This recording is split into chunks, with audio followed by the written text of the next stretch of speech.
Hello guys! Andito tayo ngayon sa Marken, Netherlands.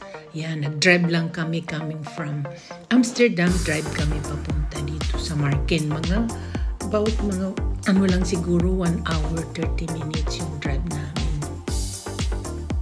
Dito sa Netherlands, marami dito reclamation area. Sobrang dami ang reclamation area na ginawa nilang village at the city. Kasi dinidrain nila ang tubig dagat. Kasi low level area sila, di ba? Marken is a village and a municipality of Waterland in the province of Noord-Holland, Netherlands. It had a population of 1,745 as of 2021 and occupies a peninsula and a marker near. It was until 1957 an island in the former Swedersee. The characteristic wooden houses of Marken are a tourist attraction. Ang Marken ay isang authentic village dito sa Netherlands. Marken, an island joined to the mainland by the land bridge, has still many wooden houses and you can still see people wearing local costume. Pero guys, pagpunta namin, wala ko pang makitang isang babae na walang costume. Hinahanap ko, siguro walang masyadong turista nung pagpunta namin. So ang Marken is a peninsula in the Markermeer, of which it is the namesake and is connected to the mainland of North Holland by a causeway. Papuntang Marken, meron din bus galing sa Amsterdam. Meron din ferry boat galing sa Amsterdam. The nearest major city is Amsterdam.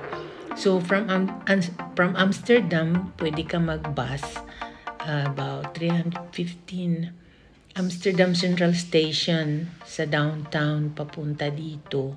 So mabilis lang bisitahin ang Marken. So mura lang ang pamasahin naman ng ferry boat.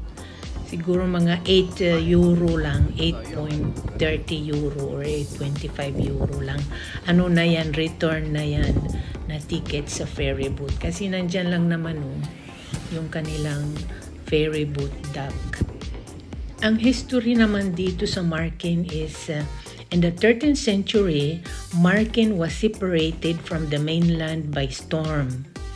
A period of centuries of isolation followed by the inhabitants who lived from fishing. Marken was only connected to the mainland by a dike in 1957 and has been a peninsula ever since. So noong araw, ang Marken village ay mangingisda ang mga nakatira. Pero isa siyang isla. Tapos pag pumupunta sila dyan, dumadaan lang sila sa dike.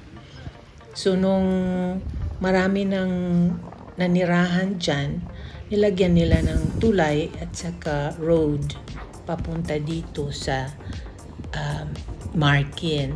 Tapos itong Marken na to, nakalutang yan sa tubig. Marken. Dito sa Marken, sa Amsterdam.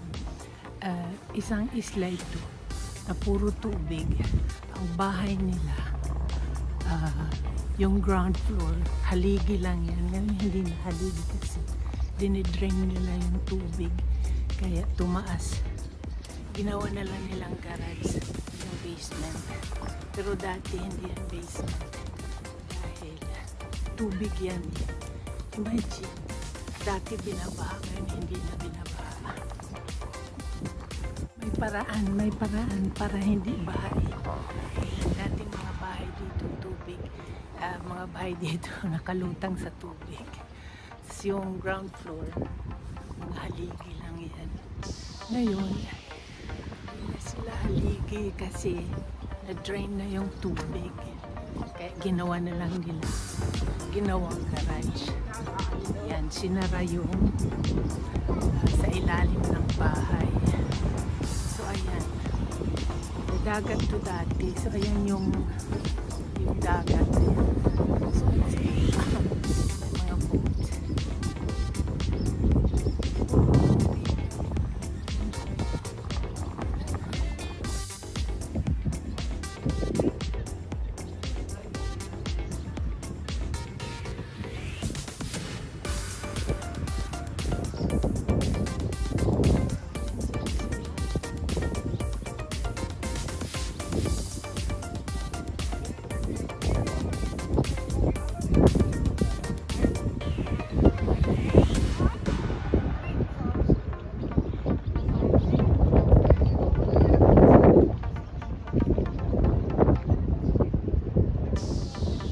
Dito naman sa kinatatayuan ko, yan. Dati nakalutang ang mga bahay na yan sa tubig, ngayon wala na. So mga ilalim ng kanilang bahay ngayon ginawang kwarto or garage or stock room kasi wala ng tubig eh. Tapos marami dyan mga boutique, restaurants, cafe, ano pa ba dyan yung pinasok ko.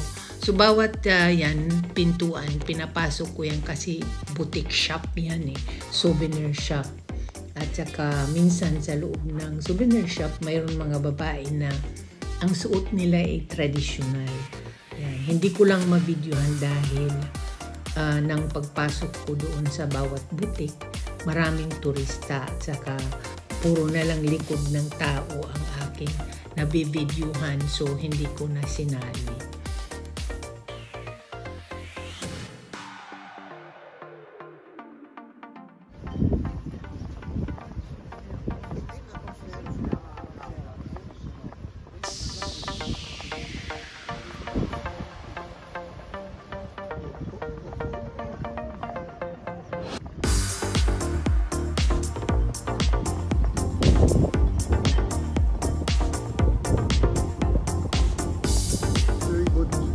From Amsterdam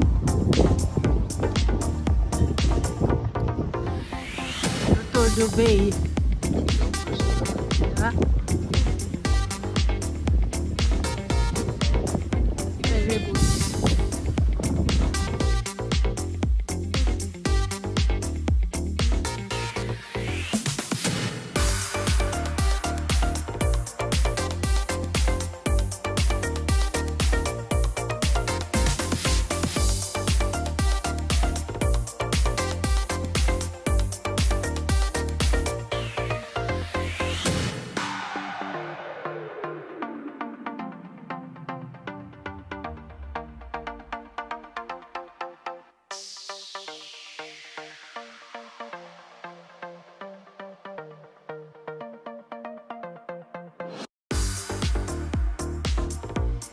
So I hope you enjoy my video for today. Thank you for watching, guys, and see you on my next travel vlog. Ciao ciao.